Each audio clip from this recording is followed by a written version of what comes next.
Welcome to Tea Time with Shayleigh and Amber. I'm Shayleigh Evans, and I'm a life coach for pets and their people. I'm a truth seeker, and it's my passion to empower others and to give animals a voice along the way. I'm Amber Lydic, and I've been a performance horse trainer focused on behavioral issues for over 20 years. My current passion is creating impactful in-person and online events and collaborating with professionals to be on the leading edge of positive change in the horse industry. We are two friends invested in theta healing, belief system work, animal communication, and any resources that benefit human-animal partnerships. So turn up the volume and let's dive into the Great Awakening, brought to you by our horses. Hello, and welcome back to the podcast. Today we are talking with Kathy Sierra. We are freaking stoked. I mean, I guess I should speak for myself. I was slightly fangirling when you said yes that you would come on our podcast. So thank you for joining us.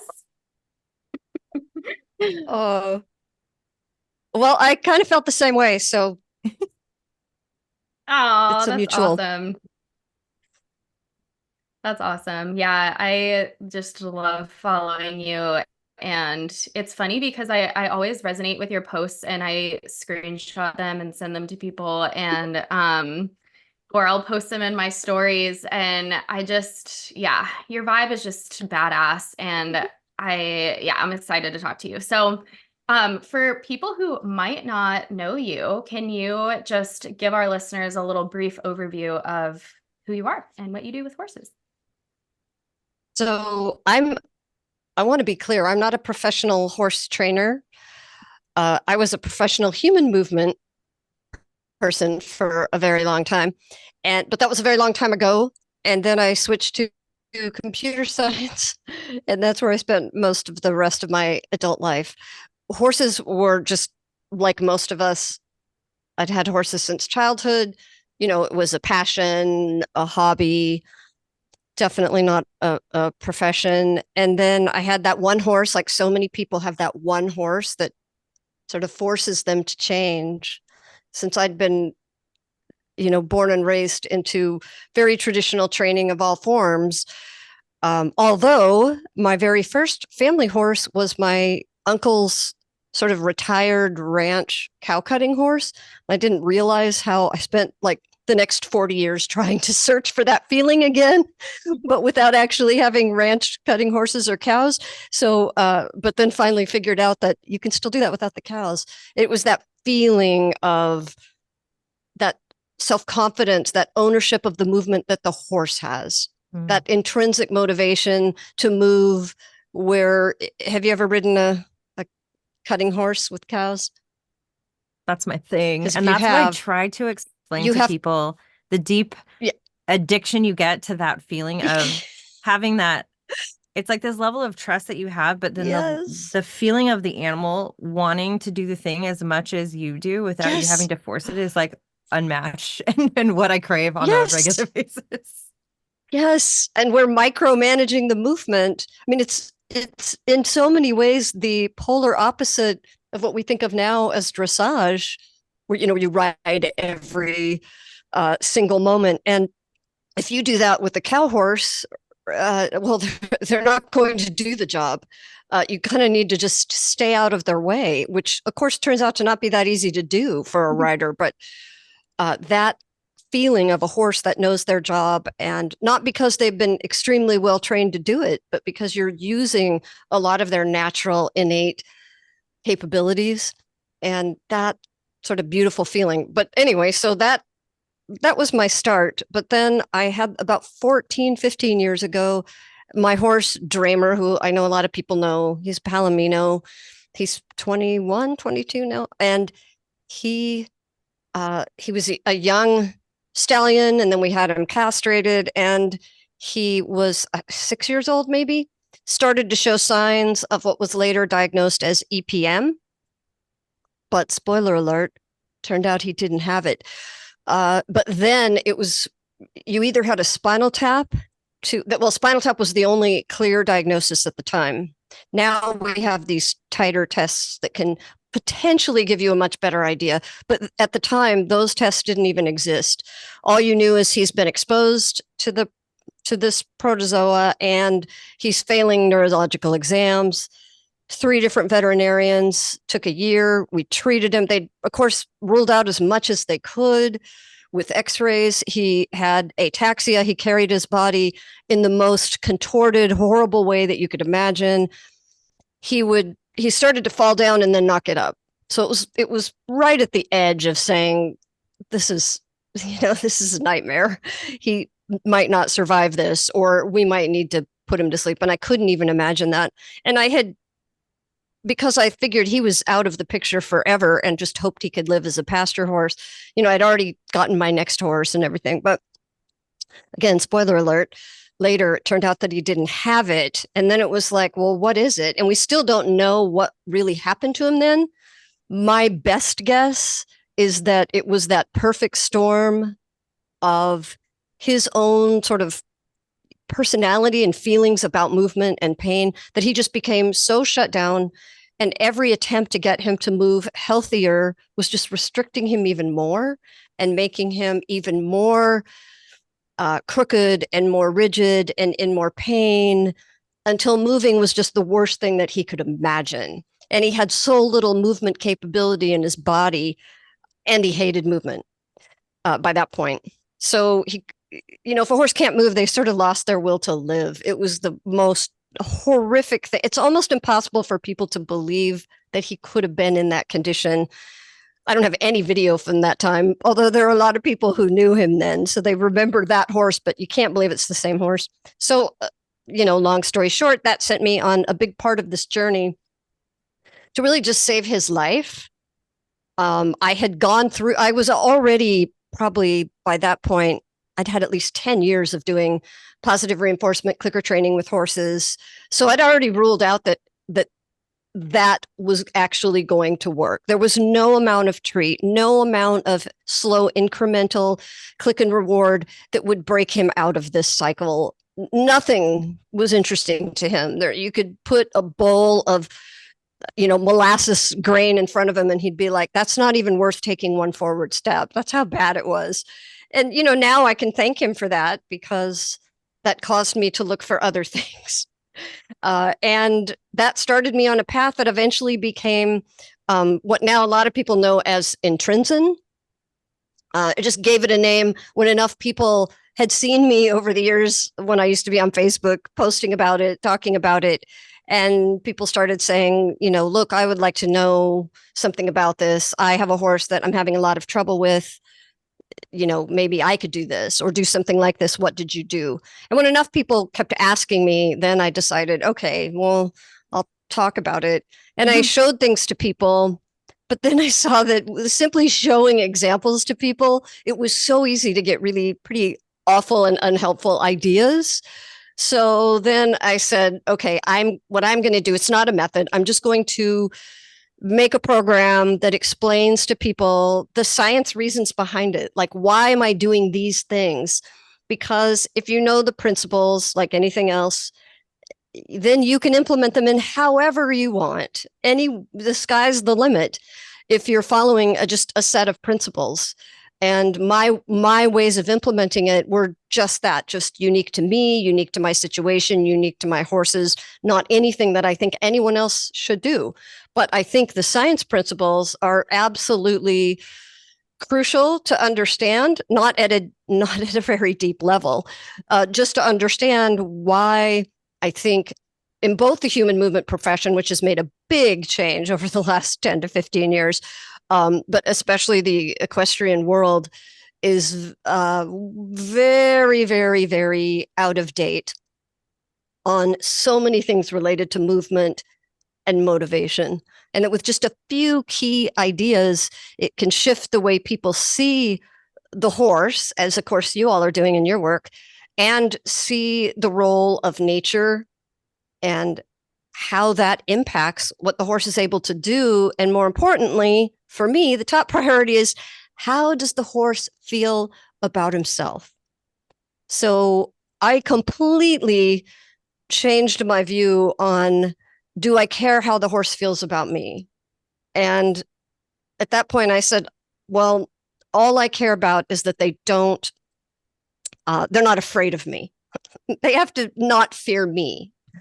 But after that, what matters most is how they feel about themselves. And that's what intrinsic basically is. It's using movement to get self-efficacy in the horse. And that's kind of where the whole Operation Badass came from, is that's how I want my horses to see themselves and to actually be badasses, that I don't focus on whether the horse will trust and feel safety in me, because my horses spend, 23 hours a day without me. I need them to feel confident and safe and like a badass and happy the other 23 hours. I don't even mind if the 1 hour they're with me, they're sort of annoyed. It's just because I'm training for how they feel about everything the other 23 hours. That kind of sums it up. It's such a significant thing that I find is like a missing link in most of the clinics that I would do, was people were like, I want my horse to feel more confident with me. And it was always the horses that had a ton of separation anxiety. And I was like, well, they need to feel okay without you. This is the problem. They're so dependent on getting that sense of safety from whatever it looked like. And I was like, we're trying to make them feel independent and them feel safe within themselves. So I love that you say that. That makes my entire, I was like, chills. I'm like, yes, I love that so much. Yes. I mean, sort of, you've probably heard this sort of metaphor of the self-rescuing princess. It's kind of how I think of it. I know a lot of us have probably been through some horrific experiences in our life. And it's like, again, this is personal to me, but for example, when I would see movies or read books, where the protagonist woman often, suffers some terrible, brutal attack. And then it's like, what do I want to see her do next? What do I cheer for the most? And it's like, I found myself, I'm cheering for the ones who then sign up for a freaking badass martial arts course, right? They develop skills and they develop the confidence. That's what I want to see. I don't want to see, oh, look, the white knight rescued her. Now she has a protector who can make her feel safe. It's like, no, I want her to feel safe, in herself, that kind of thing.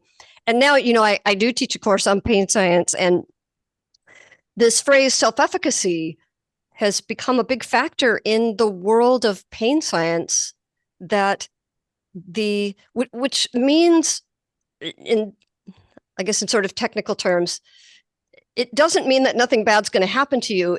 It's a sense of that you can cope with what happens. And that has a lot to do with, of course, your nervous system, which has a lot to do with, do you have the capability? More importantly, does your brain and body and nervous system, does it have credible evidence that you are capable? So that's part of how I look at it is, all right, they are technically prey animals. I'm going to anthropomorphize a little, but I'm going to imagine if I was the nervous system of a horse and I wanted to know that this prey animal was actually reasonably self-efficacious, right? I would want to know that it could very quickly and easily escape if it needed to. And then you break that down. Well, that's when we start to at least see some overlap with classical training. Well, then the horse needs to be able to be agile. They need to be able to shift their weight to the hind end so they can lift in the front and easily, unexpectedly spin in any direction and accelerate. So I put those as my top priority, is that I'm going to get self-confidence and self-efficacy in the horse if the horse's nervous system knows, you know what, I can turn and sit back and spin in any direction and go at any moment. And that's when the horses, sort of like, that's the universal thing where horses that are sort of shut down or very low energy start to really brighten up, become more lively. And the horses, like my very troubled stallion, start to relax and calm down, and they stop needing to stay tense all the time. Their body doesn't need to be tense in advance, which is just the nervous system preparing, taking the slack out of the muscles so that movement can happen quickly. I didn't want them to feel like they had to stay tensed and ready. We want them to be able to relax. but I don't teach that as a behavior. That can be helpful. I don't do it because I want that to be a natural side effect of the nervous system saying, I don't need to keep the muscles on tension waiting just in case, because I know that I can engage them so quickly and do whatever I need to do. So why would I bother doing it in advance and using energy? So that's kind of the overall philosophy. Yeah, and it's so ironic because in most of people's horsemanship journey, they right from the get-go, you're being taught how to control and how to shut down and how to make a horse safe. And I think the value in actually having, I think I know this because I was like that before I got the opportunity to ride with a cutting trainer. And until I understood the amount of surrender you had to have with your entire body and how much more stable you became when you were not holding anywhere was just, and then coupled with an exercise we did out in Colorado where they took the bridle off the horse and put you on. And basically we're like, we're going to round pen the horse. You don't know which way it's going to go. It was number one most terrifying thing I think I have ever been through. And it was a situation where he did it with every person through the class, and everyone was using my friend Tabitha's horse. His name was Handsome, and he was this very sweet kind of giant gelding who was a little doopy. And we got to my turn, and he was like, he's tired. Let's bring in Flash, his little 4-year-old cutting horse that doesn't ever go in the round pen. And I had a white mark on my palm of my hand that I think lasted probably for the next week. But you couldn't say anything when you were in there because you knew it would make it worse. So I just had to shut my mouth. But it changed everything. And even my horses who are cowbred, I always tell people, like, these are not horses that are just quiet, dead, go down the trail. Like, there are moments where I just hold the horn and let whatever needs to happen. And then we can continue forward. But the idea of that for most people is so terrifying.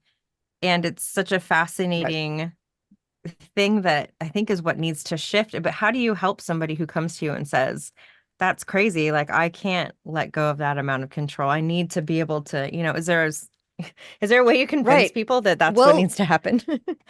I don't know if I have, I don't think I can convince anyone, but my horses sometimes can, and that experience often can. I think, I don't by any stretch consider myself a brave rider. I'm also 66 years old. I don't have any illusions about my ability to bounce, and I don't want to go through a longer healing process that it would take. I just am not a super brave person. But I realized that for a long time, when I was always fighting being, nervous and anxious on a horse, part of that was that sense of you feel like you need to be in control and you sort of feel like you aren't. But it was later I realized it was because I didn't fully trust, and in many reasons, for many reasons, that was the right thing to feel. I didn't trust that my horses were agile and that my horses could move agilely in any situation. Right. So if you have that, and it might even be that it's very unconscious, but your body knows that the horse's body, once you feel what it's like to be on a truly agile horse, or especially like a cow horse, what it feels like when a horse is able to very easily balance themselves in any direction. They can recover from stumbles. They can recover from losing balance. They can easily recover from you losing balance, right? Where balance is not a fragile thing. But when I feel like the horse is like maybe getting a little speeding up and I don't trust their balance, that's when I would feel really nervous. So getting on a horse that's either already developed this ability or that just has this ability, suddenly you don't have that fear. But it's hard to explain that feeling to someone who hasn't felt it. Like I said, I chased that feeling for 40 years, not having any idea how to do it without, training cow horses. Well, by that point, we lived in little stables in California. We certainly didn't have cows. And then for example, one exercise that I do with a lot of horses is where they chase a flag or chase the bag or chase a target, which can be done at any speed, but we end up doing it where the horse starts to look like they're, chasing a cow. And the horses learned to get really, really, really engaged. And then, that was just to sort of recover some movement and motivation and mobility. And then it was, I don't know, maybe 12, 13 years ago, I had a dressage trainer and she was just fearless and tiny. And I said, maybe he'll do this with you on him. Let's try that. And of course, this was a horse that would then immediately go, oh, wait a minute, the saddle's on, the bridle's on. Now I have to go into a whole different mode. This is riding mode, right? Everything changes. And it was so depressing. And I thought, well, no, we need to let him know that it doesn't matter whether he has a rider. There might be different rules for how we want them to express behaviors, but we want them to understand their movements are still they own those movements.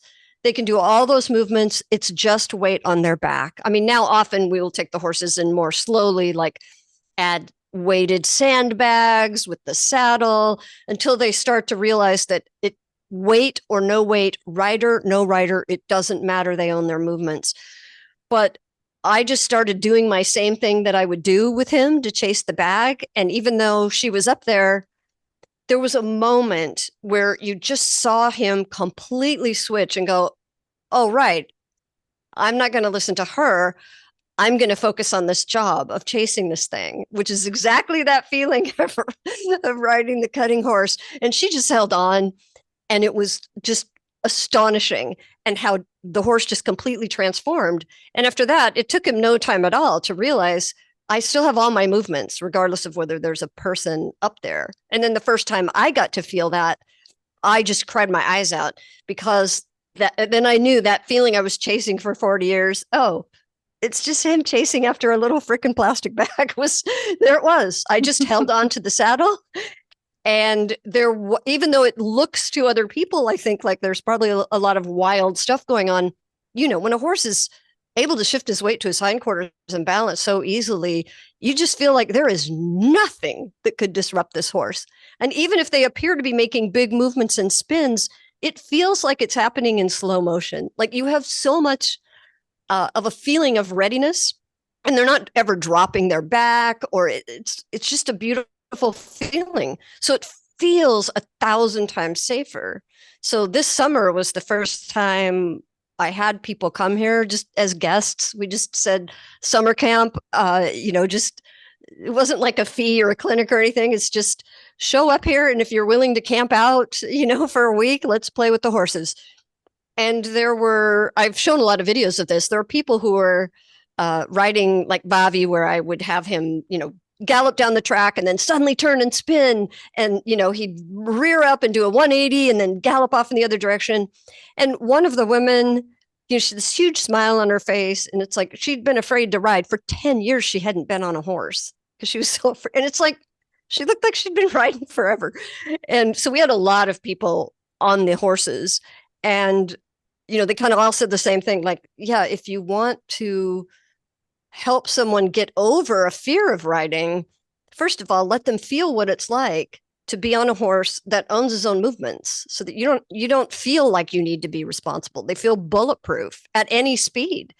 But of course, that needs to happen, right? The horse has to develop those skills, but that tends to not really take that long if you're working on agility on the ground. It can take longer and longer time, obviously, physiologically, for them to develop things that we might think of as really advanced with a lot of duration for the really hard movements, or maybe they're not going to be able to do that at the faster gaits. That might take a little bit more time. But it's like horses tend to love when they get the feeling of agility, what that feels like in their body. So you see them start to express it on their own in the pasture and with other horses, like within a matter of days. So I think because it's sort of self-reinforcing to the horses to feel that feeling, and some of them haven't felt it in a very long time. My horses, they didn't even know what it was like to use their front legs. I wanted them to mimic like what a wild stallion does, when they show off and throw their front leg out and arch their neck. That's basically how intrinsic started. I'm like, I just want them to do that, because I'd read enough research to at least suspect that might be a pathway into motivation to move again and ability to move. But that just so drastically exceeded every expectation I had. Yeah, So the I guess my answer to intrinsic the work. question of convincing people is, I think they need to feel a horse under them who owns their movement, who can, they don't have to be super athletic or well trained. They just need to be a horse that's learned how to like poof up through the withers and rebalance themselves on their own without having to be micromanaged and cued. So that even if you start to fall off, the horse is like, I got this. And there are some fairly simple ways to train it. One of the things that we use is a human training device that's goes by different names, but aqua bag. It's just some sort of a bag filled with water, which, I mean, we're humans, we're basically big water bags. And it's meant to cause unexpected perturbations, right? Basically, it just suddenly throws you off balance, depending on how much water you have compared to air. It's not really very heavy. It's not about weight. It's about that the water will suddenly, shift to one side. So it's constantly pulling them off balance. So we train them with that. And first of all, they freaking love it. I think they think it's just a really fun challenge because we're not telling them how to move, but they will start balancing themselves under it. And so by the time you get on them, I mean, that's another thing too, is I think, I'd taken lessons on and off most of my life, and I just was never what anyone would consider a good rider. And I'd kind of given up. Like, I don't think I'm ever going to be that skillful to be able to, for a variety of reasons. And that would always impede my horses. That would be a problem for my horses. That would make it unsafe, or at least it would just make it, we wouldn't get very far, right? And then now I'm like, your horse might almost get better the worse that you are in balance. But I don't mean that in worse, like with hard hands or anything like that. I just mean, I want my horse's balance to not be fragile so that it really doesn't matter whether I'm super skillful. I think there's a lot of, especially in classical training, of puts the fear into you that like your riding is like walking on eggshells. I mean, it kind of feels very dysfunctional relationship to me. Like at any moment, you could disrupt the body of the horse and then his balance will just fall apart, right? And with cow horses, it's just not that at all. It's the opposite. And that's the feeling I want to have if I'm gonna ride. But it's just the feeling I want my horses to have too. I feel like that's how they feel safe to try things and to explore and to experiment, even though now all of my horses are senior citizens except one. They're all over 20. They just do all the things. I love that. I will say that intrinsic like totally changed my relationship with my horses. And my friend Donna actually introduced me to your work because my horse Bro, I had just started clicker training him, and he was very much like a good little soldier. Like he was like, where do I put my foot and where do I put my head and how do and I would tell her like, oh, this feels so transactional to me. I don't know if I want to do clicker training. And she was like, well, you need to teach him the panther walk. And I'm like, what's the panther walk? And so he started getting into that, and he was diagnosed with EPM, but I feel the same way. I'm like, I don't think he had it. He was just so terrified all the time. He was so spooky. He was like, his balance was so bad. He would fall on my driveway, and like he just had all these neurological things going on, and he was so terrified. And I did all these things to try to just stand with him and be with him and get him to like be calm in his body. And he was like, woman, I'm shaking out of my skin. Like, I don't know how to stand with you and be calm. And so she introduced me to your work, and I started doing it with him. And all of a sudden, like, I mean, you're right. It did not take very long. It took maybe a week of just like very gentle, like, what if we go over here? And what if we go over there? And he started figuring out his balance and learning.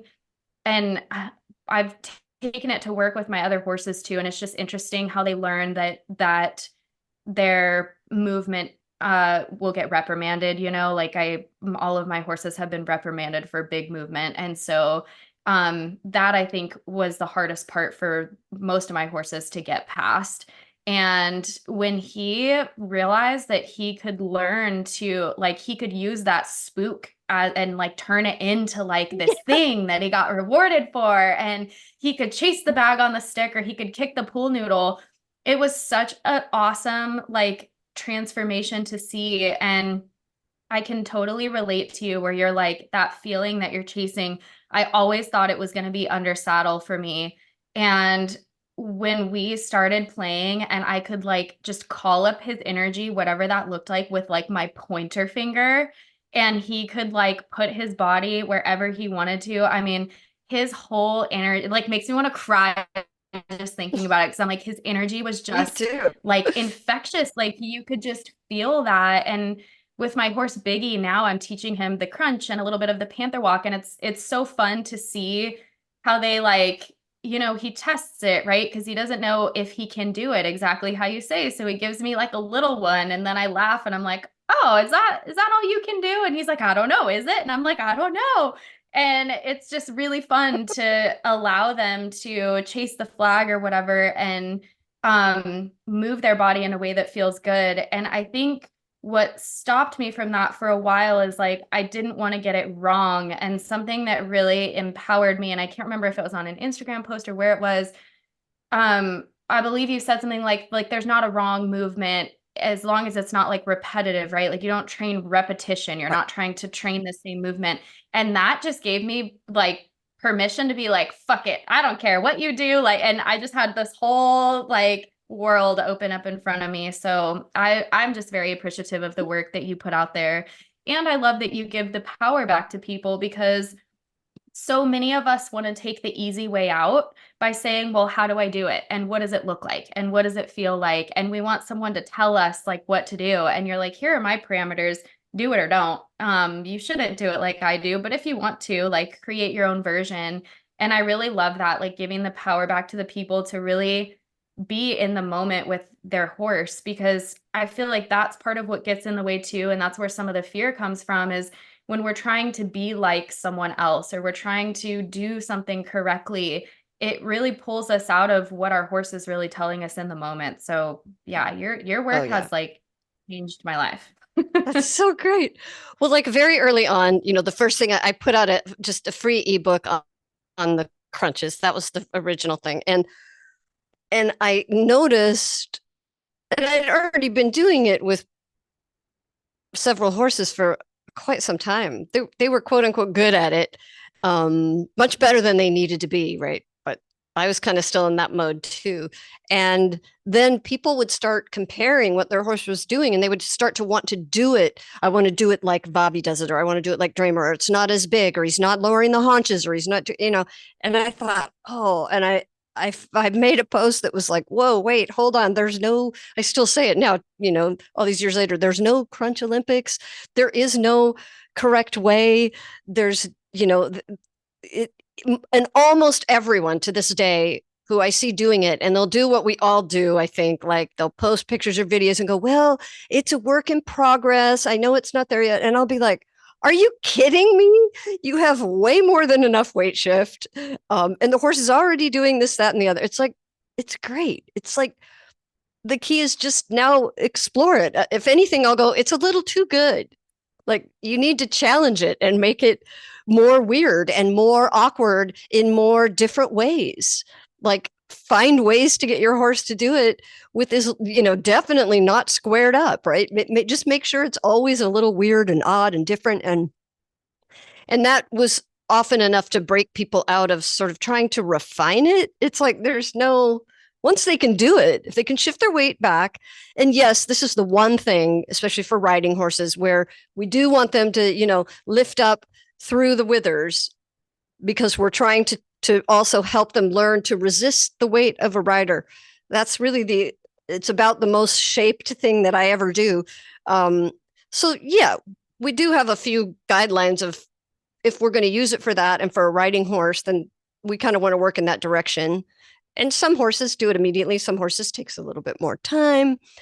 But after that, you know, no.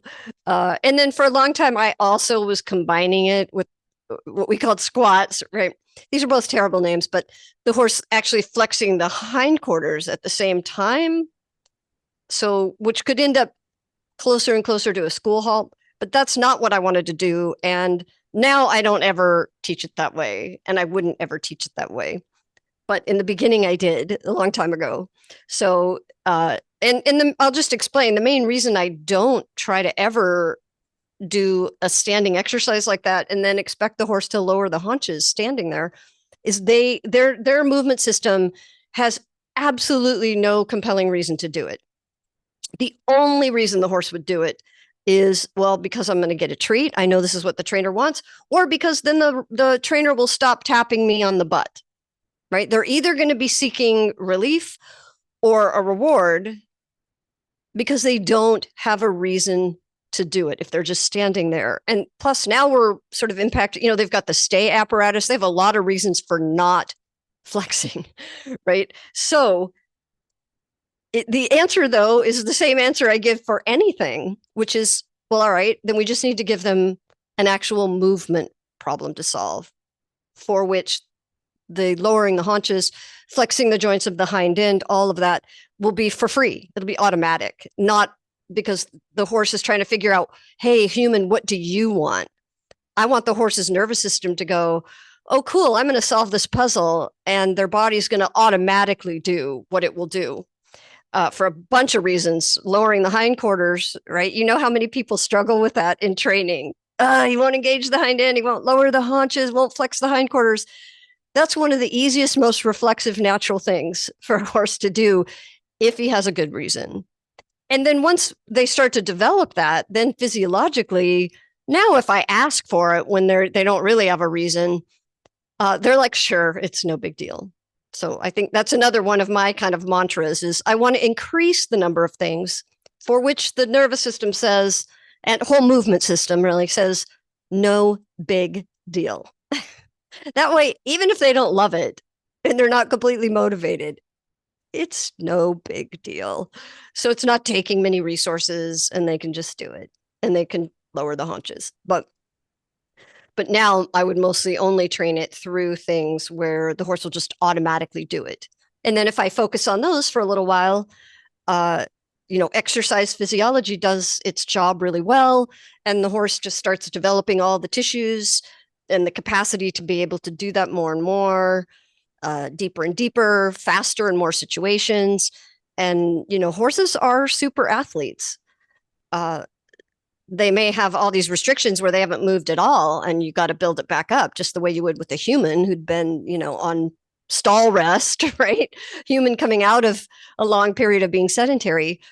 Horses can look really fit, though. I think this is the problem with a lot of dressage horses, or even horses getting quote unquote good classical training.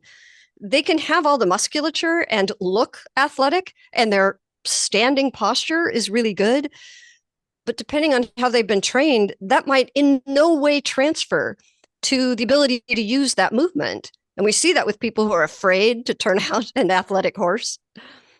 Then I wouldn't consider that athleticism, right? Because they're afraid the horse will get injured. And so that means they're afraid that whatever this athletic development is, it's not actually useful to the horse in all these other situations. And I think that's a product of traditional, this is what we found out in the human movement world, that's a product of traditional correct biomechanics training, which converges movements and says, these are the correct movements. Don't do any of the others, do it this way. Well, now the horse is completely and utterly fragile and unprepared for any of the other possibilities. And, life happens. So we want them to be prepared for whatever they could encounter and in play, which I'm hoping they'll do, right? Mm-hmm. Yeah. And I'm curious because, there's a lot of talk right now about ECVM and malformations in the body. And what I love about the way that you teach is, it's individual to each horse, and you're working with the horse's emotional and physical capacity, their nervous system. But how do you feel like the work is like a diagnostic for deeper issues? Because I know for my horse Bro that I was telling you, it's so interesting because I ended up putting him, he stayed with me for 3 years. He got drastically better. And then I noticed that he was not as intrinsically motivated anymore. Like in the field, he stopped playing with the other horses. And, then we went down the rabbit hole of x-raying his neck. And, but it's just interesting to me how he was able to use his body in a way that felt good to him, despite having malformations, despite having arthritis. And I guess this is like a big, broad topic, but it just makes me, I'm just curious what your perspective on, that topic is. Oh, I have one. But just I'll preface it by saying, I respect that I have biases, right? So I'm very biased in the direction of pain science, which pain science, you can also call it a movement optimism perspective.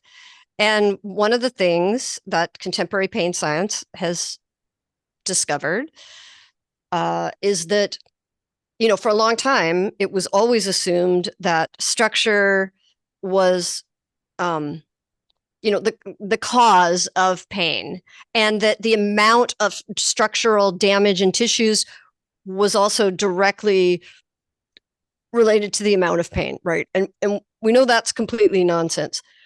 But what happened is, for like when I was in school, which was kinesiology, so human biomechanics and exercise physiology, we didn't have access to tools for scanning people. Even x-rays was still a big deal. And if you went to an orthopedic surgeon or just, any doctor and said, okay, I've got this problem in my knee, they're going to they're going to x-ray your bad knee. They're not going to x-ray your good knee, right? So we were never x-raying people's symptom-free, pain-free joints. And so for a long time, and we weren't giving MRIs and spinal x-rays to people who didn't have back pain. So it was never, ever, ever recognized until, much, much later, that turns out all these people were walking around where the pain-free joint actually looked worse, had more damage, had more structural problems, but they felt nothing. Or now we know, of course, that there are tons of people, me included, with horrible degeneration, right? That scary word we always used to go, spinal degeneration. I mean, now a lot of physiotherapists are calling that it's just wrinkles on the inside, right? It doesn't mean pain. You look gnarly, right? It looks pretty bad, but that's not the cause of pain. But for so long, where we found pain, we would also find all these problems.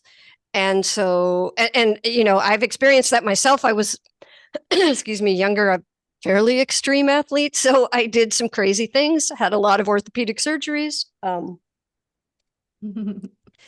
And one of my knees is completely bone on bone, right?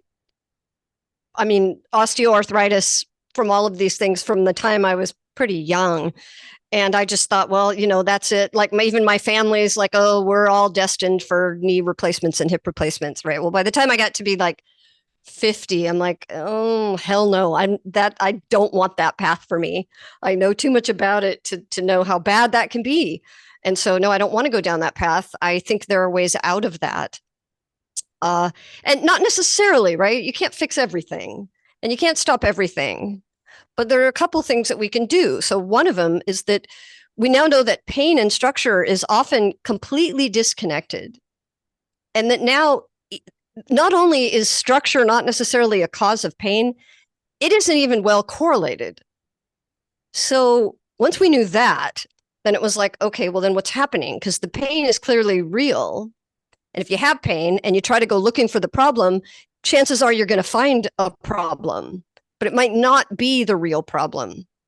And then the question is, can we ever get to the real problem? Well, in pain science, it's like the real problem might have already resolved itself a long time ago. And this is just all the residual follow-on stuff. And this is all a product of the nervous system saying, I'm no longer confident in your ability to move. So if you think of pain as a protection, then it doesn't mean there is damage, but there could be. But it also doesn't mean the damage is the cause. It means that the nervous system is saying there might be danger here. So I'm going to go into protection. So our entire goal, whether it's humans or horses, is to say, we want the nervous system to be less overprotective, right? If you break a bone, you want the brain to send you all kinds of pain. I mean, unless you are in one of those, battlefield injuries where you don't notice it, right? Where the brain is saying, I'm going to put that pain on hold because you have a bigger issue, which is to get out of here. And then I'm going to hit you with the pain. So obviously it's all chemistry. So the brain can do that if it wants to. And it can do the opposite, which it often does. I'm going to give you all this pain, even though there's not actually any danger, but gosh, there could be. So we want the brain to make an appropriate decision about protection and start to release protections. And the beauty of that is, of course, that's the benefit we get from things like body work, right? We get it in real time. We've immediately given information. So the nervous system's like, oh, more info, more data, more proprioceptors just fired. Okay, good to know. Good to know. I have that body part and it actually does move. All right, fine. So it's already starting to release protections, but movement and active range of motion, not where someone's moving the joint or forcing it to move. But that's why things like teaching the horse to get a big reach with the front leg on his own is so great, because that's credible information. Now the brain goes, oh, wow, I just noticed that you are capable, it turns out, of handling that range of motion. And if the horse is doing that in movement, now the brain goes, and you can handle forces that are going to be transferred from the ground through that range of motion, which is potentially risky, but you've got this. And so that's what we want. Everything we're doing is trying to get the brain to go, oh, I don't have to be so worried. I don't have to be so worried. I've got more data. I have more information about more parts and what they're capable of. And even things like, this is used now in the high performance elite human sports world, where it's the same perspective, is if the brain is being overprotective, then maybe the reason that you're not able to go really fast is because the brain doesn't know you're capable of handling what could happen at that speed. So the brain wants to know, can you decelerate from that speed? Otherwise, I'm just going to not let you go that fast. Or are you capable of what happens if you slip and fall at that speed? What happens if you suddenly get knocked off balance at that speed? So training for all these kinds of things at slower speeds starts to give the brain this picture that you've got this. And then it can start to release the kinds of protections that rate performance. So even if we're not talking about pain would be like one extreme end of protection, where the brain's like, I don't want you to move this at all, or any part of this body part. So regardless of whether there's actually technically anything wrong there, I'm going to brace that, or protect it, or make it stiff, or make it feel bad. Or the brain could say, I'm just going to make you so low energy. Because if you're low energy, what we used to call the lazy horse, well, that's a very good way to protect the body. If the brain says, I don't know if you can handle forces if you go any faster than this, that could be risky. You might slip, you might stumble, so I'm just going to make you not able to do it at all. Or it's just going to go ramp up all the adrenaline it has, which is also a performance enhancer and a painkiller in real time, and just send you, over the cliff. So those are all the options that the brain has. And we want the brain to be making better and better and more realistic choices and not be overprotecting. And that way we can trust it. That way we can say, okay, I trust this body. I trust nature, but you can't really trust nature if you haven't given it what it needs, the information it needs. And a lot of horses live a modern lifestyle that doesn't give them that. And then if they're trained through a lot of restrictive or even not very restrictive, but very, what I'm going to call the correct mechanics only, where they have very limited types of movements they're allowed to perform. Well, then that's when the brain gets actually more protective for anything except the thing that they're doing. And that problem is why I left the human movement world, because that's what we were doing to people. We were in peak perfect biomechanics, and people looked so good and they were so fit and they were so fragile and breaking all the time. And I was like, I don't want to be part of this world. And this is probably as good as it's ever going to get. So I don't want to be part of that. But of course, now it's a very transformed world. It's a lot more fun. It is a lot more fun. So back to your question about the malformations. So, we know that these things can be signals to the brain to say, be protective. And again, we don't get to say how that protection is going to be expressed, which is why it can be so hard to actually know, well, just because we found that problem, is that the one that's causing this problem at the other end of the horse?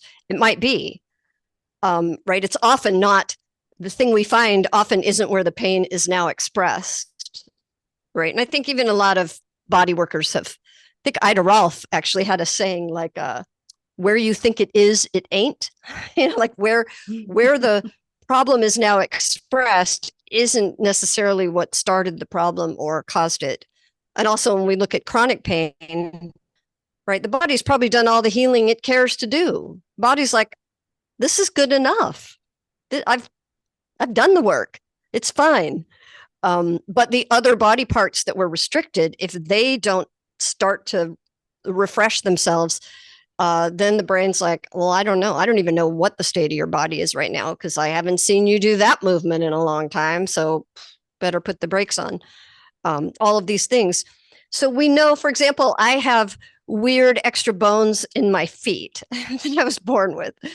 And there are so many humans that have all kinds of structural deformities. And again, far more than we know because most people haven't had those full body MRI scans unless they actually had pain. So, now we're finding more and more problems. Now, which is why it's a little tricky. I have conflicting feelings. People will do the horse dissections and then say, oh my God, the poor horse, I'm surprised he could even move. He must have been in agony, right?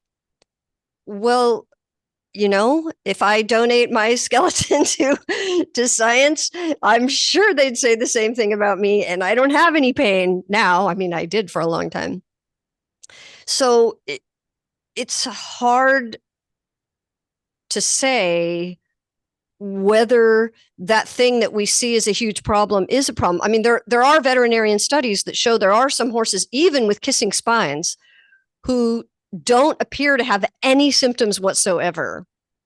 That's possible. I would never, ever, ever go down that path for a whole bunch of other reasons and say, well, it could be okay, right? To me, that would be the worst thing to do because that's going to inhibit their athleticism. But we know there are horses that have these cervical malformations and have absolutely no symptoms at all. Now, with horses, we can say, well, what if they're just being stoic, right? But now, it is pretty easy. It's easy for science to sort of rule in pain. It's absolutely impossible to rule out pain, right? There's no one on the planet that has the capacity. And if they do, they would win a Nobel Prize, right? No one can rule out pain. Nothing pushes my bad buttons more than when I hear people on horse forums go, oh, well, we checked, we ruled out pain. It's not pain. Oh, me too. No, they might have maybe ruled out bad saddle fit. Oh, it's like, it's not possible. So you can't ever say it's not pain. And some people will go, okay, I know, Kathy, I get it. I hear you. But what if it is? What if it is just behavior? Just why would anyone take that chance, right? If there's even the tiniest chance.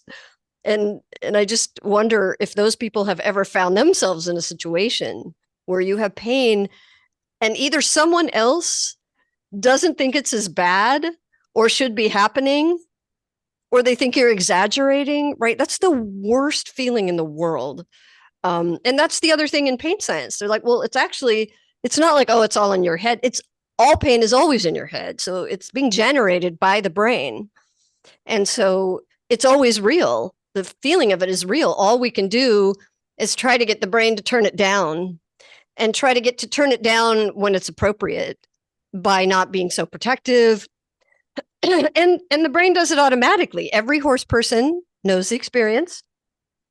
You're out with the horses. You have a really intense, big, crazy day, fun, or just lots of stuff was going on.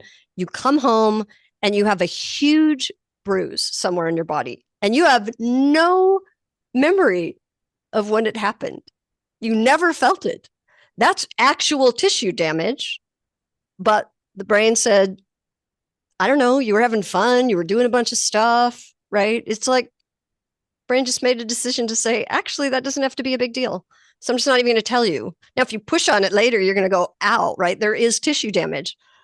But the brain just didn't bother to tell you, which is why, like in sport activities, it's not like, oh, that hurt, but you just gritted through it, right? A lot of times you don't feel it because that's part of what the sympathetic nervous system is doing.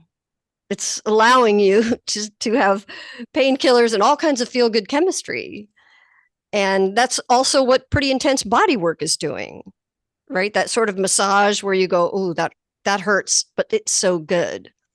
And part of why that can turn down pain, because the brain is going, all right, there's some pretty intense potential nociception, right? So maybe some really intense pressure, but it's in a context where it knows that you have other good chemicals and you're feeling good and you trust the person and you're not feeling under any threat, or like in a sport where it's a challenge, but it's not a threat. So as long as it's not a threat, then the nervous system can do its job and try to reduce pain. Love that. I feel like anyone who says my horse does that out in a pasture, but not like, so as an animal communicator, it's fun because you're validating so much of what I hear. And it's interesting because before I learned about your work and I started looking into the nervous system, I would connect with horses and the person would say, we found OCD lesions here. And I'm like, wow, that's so interesting because I see the pain here. And I would think that I was wrong. And then I started learning through the horses and I started like doing more research and I'm like learning about the nervous system. And now it's so interesting what a horse will prioritize energetically. And I often have clients that are like, we've ruled out every source of pain. And I'm always like, I'm like, how can you even say that? For one, like, did you ask them? And if you're asking me to ask them, I'll show you all of the pain that's in their bodies. And also, I think it's always so interesting to me when how we've all heard it where it's like, oh, I wish I could get my horse to do with me what they do in the field. And they're sure as hell not lame because when I turn them out, they run around like a bat out of hell. And then I try to do something with them and they're painful. And I think it has so much to do around the fear of being able to move. And I know it's been I was really curious about all of what you just said because it's been such a thing over the last year, or a theme in my clients where people want to get their horses to move correctly. And I have been connecting with a lot of horses. I've been calling it the Great Awakening, which is a move away from entitlement to their emotional state, to their physical state, and to knowing what's good for them. And the horses are really guiding me to educate people around, you don't know what's good for me. Like, you know what's good for you because you're in your body. You don't know what's good for me, regardless of if I have ECVM, if I have kissing spines, if I have this on my x-ray, like can you ask me more questions so that I can show you what's good for me? So all of this is just so resonating and great. They don't owe us a logical explanation.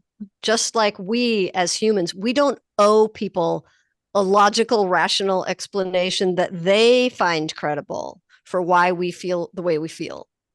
And the horses definitely don't. So, it's with the best of intentions when we try to chase down a structural cause, but it's like we can do that And then, I mean, obviously this doesn't apply to you guys, but there are so many people in the horse world. They do that. And then either they don't find one or they find one and attempt to fix it and then say that, well, there, now it must be behavior. And it's like, we have no way to know that. And if a horse will do things, I love it when someone says, well, my horse will do that out in the pasture with his friends, but not with me. I'm like, you're so far up the curve, because it means the horse's brain already does know he has that capability. He's just, the nervous system is being protective with the stuff that you're doing. But it's much harder to come from the situation like I had where they're not moving at all. So it's like, if they go, oh, but he won't do it with me, but clearly he can do it. And, I mean, often like someone will go, well, where does that big trot go? Right? Where does it hide? I see him when he's like showing off and prancing around. And it's like, where does that go? And it's like, well, have you actually given them a reason to show off? I mean, you're trying to puppeteer a movement that kind of replicates, right? That sort of mimics what showing off looks like, right? And you're trying to build it up. But that movement, that awesome expressive movement, came from the real desire, intrinsic motivation to do that. And so it's like, if you want that big trot, find a reason where the horse will have more opportunities to do that. And then slowly start to insert yourself in that process, maybe put it on a cue, right? But not by trying to create a fake version. And we all know how incredibly hard that is. And we usually end up ruining the movement. So anything that the horse will do naturally, and this is the direction, if anything, I've just become more and more and more and more extreme over the years, to the point of, let's see how little I can actually do.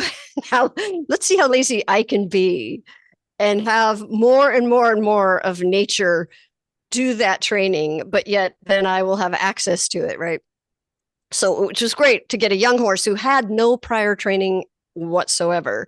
That's been such a delight, because my other horses had all been, ruined mostly by me. But I say ruined, obviously it's not permanent, thank God. But they'd all had a lot of years of exposure to either just like bad training or a lot of restrictive training, or just training that made them hate movement.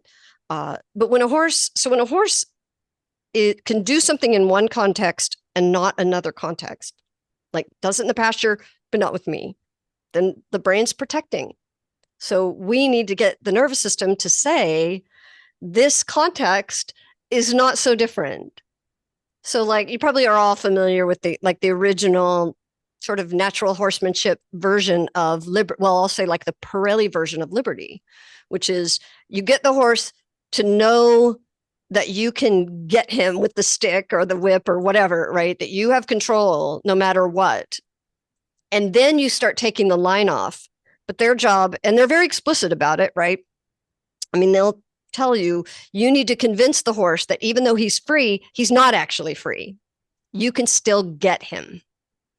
So you want them to be offline, have the same feeling about what they do as when they are on the line. So we flip that 180 degrees. So we want to start with the horses being able to do it in freedom, where they know we can't get them. Sometimes even protected contact, right? If we have to.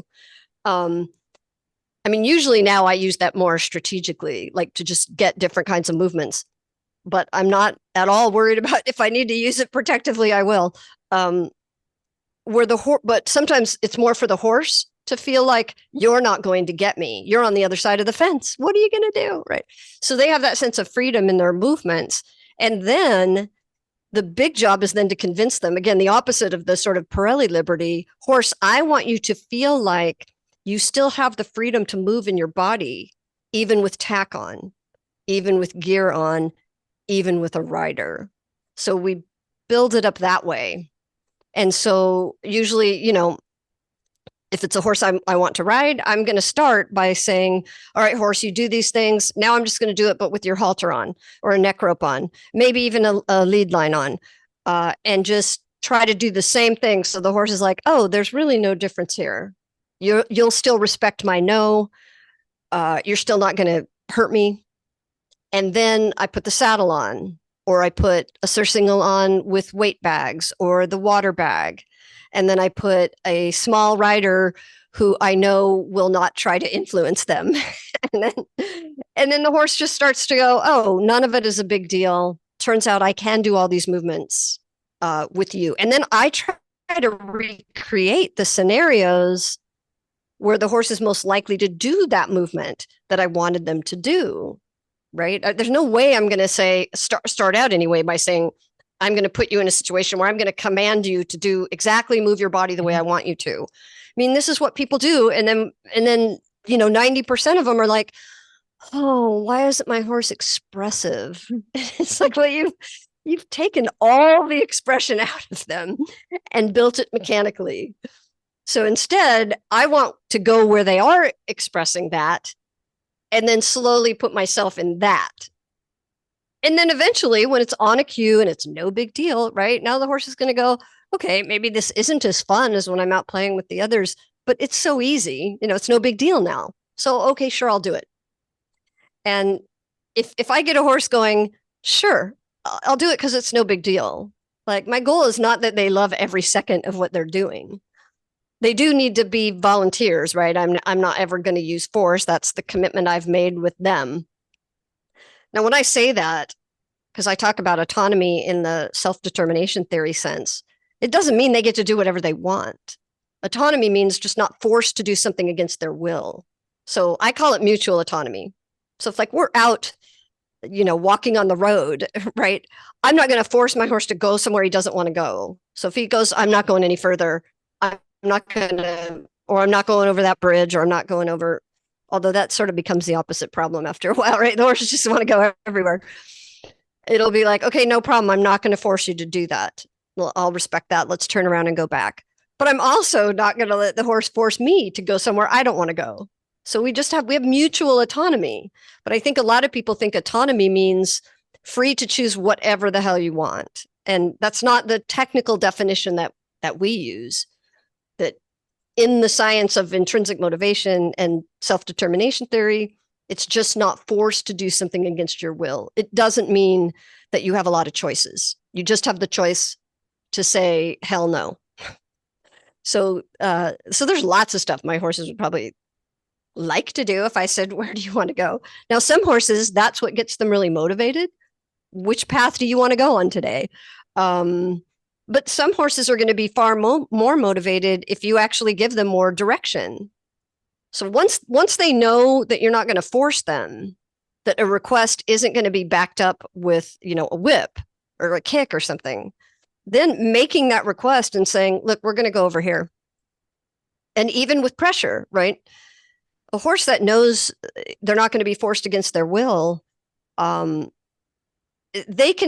horses, just like some humans, can feel more confident and more motivated and more happy when someone has given them some direction on which way we're going to go. And the way I look at this is like from the cognitive resources perspective, right? Like every human probably has experienced this. You come home from just a crazy long, hard day, might have even been a good day, but you're exhausted. You made choice after choice after choice after choice. And you get home and someone says, what would you like for dinner? Or even worse, what movie do you want to watch? And you're like, I can't. Like, that's painful. And you're just like, please, you choose. Right? Like, the decision is not, there's decision fatigue. There's it's called the paradox of choice, which is choices carry a cognitive cost. And sometimes that's hard. So some horses will go, I don't know. So if you have a horse that, like, at complete liberty will be, I don't think I'm into it. And then you put a neck rope on and a dog leash, they know you're not going to get them and force them. And suddenly they're like, hell yeah, let's do this. And for some horses, I had a post on Instagram a little while ago with my horse Bobby where he's like, oh, I'm not really into it. And then my friend hops on his back. So now there's more load. Now the movement just got harder. And he got way more into it. And that there's a lot of science behind that of why, if they're not feeling it as a threat, then adding physiological load or challenge can give their body the chemistry it needs to go, let's step up, right? And suddenly it's not just that they feel better, it's like the movements actually are now easier. And so it's that phenomenon where harder can actually be, can feel easier, not just more fun, but easier. And I think we're so used to traditional horsemanship where that would never, almost never be the case. Oh, that was my favorite part of the whole conversation. It's like, it's so gratifying to hear because I'm gotten to this place where I stopped training altogether. I think, I don't know, last year or something. And then I started examining my relationship with my own horses where I have come from, they were bred to do cow horse stuff. And I was like, these are the horses I'm going to go show. I'm so excited. I brought them up. I'm the only one that's really handled them. And then there was a lot of pressure and it was a lot of kick them in the belly. It was like, go get the, and luckily my gelding that I have would never shut down. Like that is the his quality that he came to me with for this reason. So he would fight me though. And it turned into this like, let me just stop and look at what's going on. And then when I came back to him and did things differently, it became a very different feeling where he was like, now let's go do all the things. And I feel like even taking a break and then coming back in, he's like, all right, are we going to go do the things? And I'm like, oh, I don't know if I'm supposed to do the things with you. I don't know what I'm supposed to do. But I will say those two that I have are when they are doing the work and I'm pushing them in those moments, they feel like they love it. And it isn't because I'm kicking them through things that they're adamantly saying no about. Right. They're just like, oh yeah, we're going to go get the, and because then you throw them away and then they kind of take over.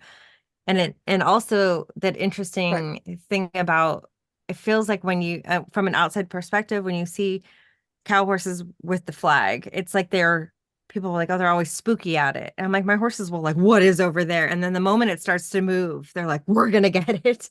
And we're going to get it. And it's because no one is trying to say, don't spook at that. That's some weird, I don't care how many times my 18-year-old that I have sees that flag. Every time he is like, what is that? He doesn't get in trouble for it. I don't think it's a problem. I've just said, this is just who he is because I know all of that energy that's come up and all that excitement isn't him being scared. It's like, I have all this, where am I going to put it? And when it starts to go,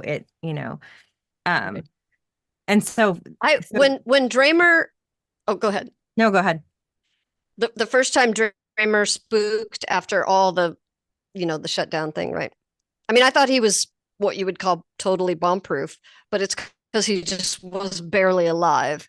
So the first time after he'd started to come back and was, doing all the things, and then I saw him spook, which I'd never seen, right? That was another, I'm going to cry happy tears, right? Mm-hmm. It's like, oh my God, he spooked. Like it's the best thing that could ever happen, right? He's alive. Which is a completely normal, he's alive and he's aware. Mm-hmm. And he was like, whoa, what the hell?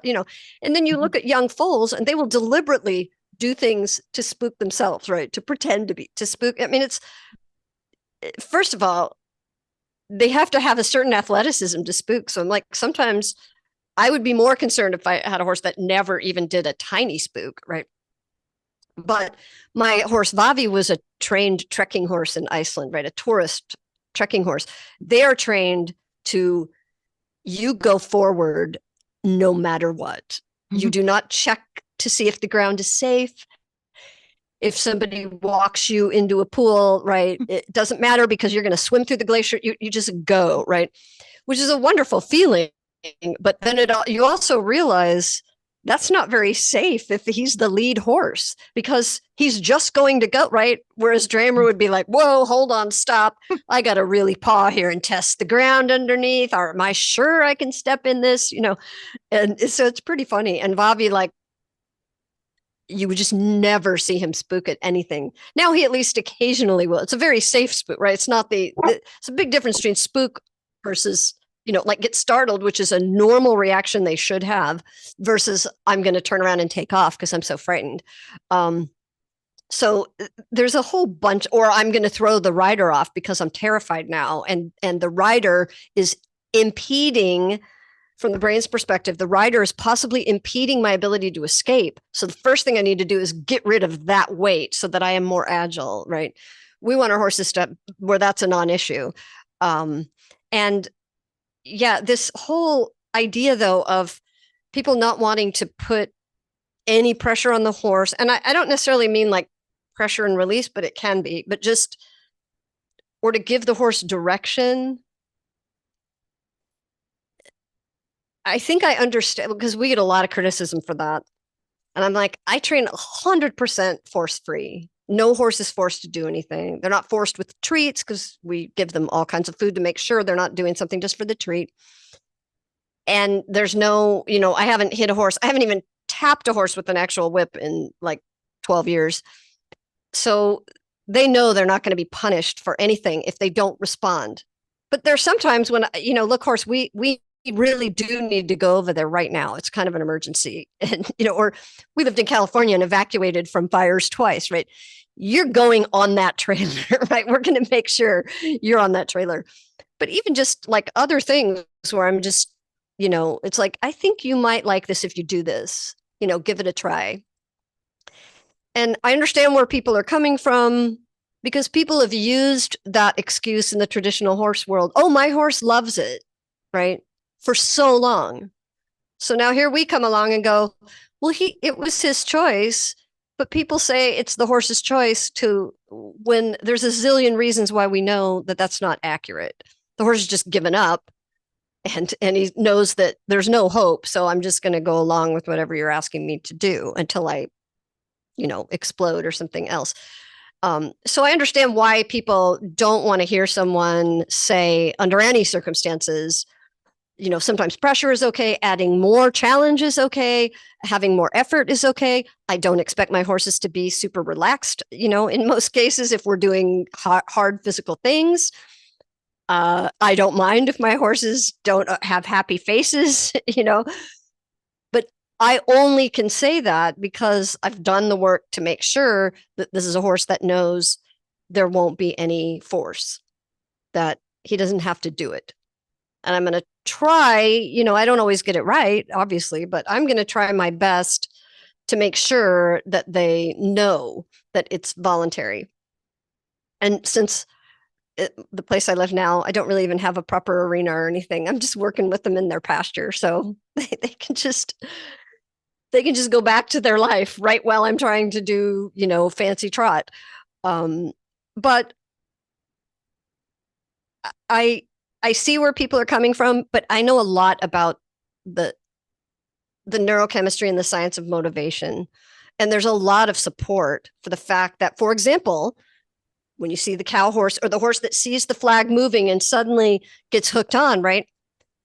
Focus, the ability to focus, is a big driver of intrinsic motivation. And intrinsic motivation also drives more focus. So sometimes adding gear, adding a line, adding a direction, adding a, hey, horse, let's do this right now. As long as there's no threat, adding that focus, but again, it just depends on the horse. Adding that focus can allow a horse to become more intrinsically motivated, because now you've helped narrow their focus. So that takes less energy from the brain, and potentially the brain can go, oh, now I know what to do. Let me add it. And so we just have to get to know that horse. But yeah, I find a lot of people where the majority of the time in the early days, I would see people doing stuff with just liberty and just, it's got to be the horse's choice and the horse volunteers. And I'd be like, man, I think your horse might actually be either confused because he just doesn't know whether he should do something, or just bored. Like add challenge, make it harder. And they'll be like, well, if he's not motivated when it's easy, he's sure not going to be motivated when it's harder. And I'm like, just try it. Put a sandbag on the horse's back and now watch him do the movement. Yeah. And to convey that, to people while they're learning things, it is a tricky thing. And so good that, people out there like you can articulate it in a way where people don't feel like they've been doing something wrong. You're just like, here, let's pay attention to who your horse is and what may or may not help them right in this moment, in this phase. So yeah, love it. Also, didn't realize we had gone an hour and 25 minutes. Clearly, we could continue on forever. I was like, oh, well, gosh. someday in the future, we'll do a part 2. Yes. Yes. I was just telling Shayleigh, we're about to release our 2-year anniversary podcast that she did on my podcast a while ago. And it ended up being 2 parts because we went and then we stopped recording and then we continued talking after for like another 40 minutes or something. So yes, it's been super fun and I'm super excited to get to hang out with you in October. And now, especially that we've gotten to chat, and this is going to be so good. It's going to be so much fun. I want to tell you one more thing, just because it's you. Amber, you know Jack Blue? Mm-hmm. The person that I said was the first person to ride one of the horses doing Chase the Bag. That was actually Jack. She's right down the street from us. Wait, you're in Watsonville or Santa Cruz? Yeah, I'm in Aptos, right down the street. What? We used to live on the property right at the top of Sendaladera, right? We looked over Jack's barn. Oh, yeah. We're on Pleasant Valley, so we're right down the street. Well, now I'm sorry I never met you. Now we're on an island in the Pacific Northwest. But okay. Anyway, I just remember that I'd heard her talking about you, so I went, "Oh yeah, they must know each other." Yeah, she's right down the street. So, thank you. Yeah, it was so much fun. So if people want to learn more about you and all the things that you do, and if they want to, find out more, where can they find you? I'm just going to point to my Instagram account. That's really the place I am. Panther Flows on Instagram. And then there's a link in in my profile to the website, because I do still have the Pain Science for Horse Owners course. And if you follow that link and get to that website for the Pain Science course, there's 3 free videos on intro to pain science. And I think the things that are most important are in those free videos. So I would encourage people to take advantage of those videos. Because I think most of the things that I wish all horse owners could understand, and humans too, could understand about pain science is in those free videos. And then I do have an Intrinsin Instagram account I only recently started that's just about Intrinsin. So it might not be as interesting to people who are not really specifically interested in Intrinsin. The Panther Flows account is sort of about all the science around it applied to both humans and horses. Perfect. Shayleigh, are you feeling complete? I am. We'll have to do a part 2. Thanks for hanging out with us. This was so fun. Thank you. Yes, so fun. Thank you so much.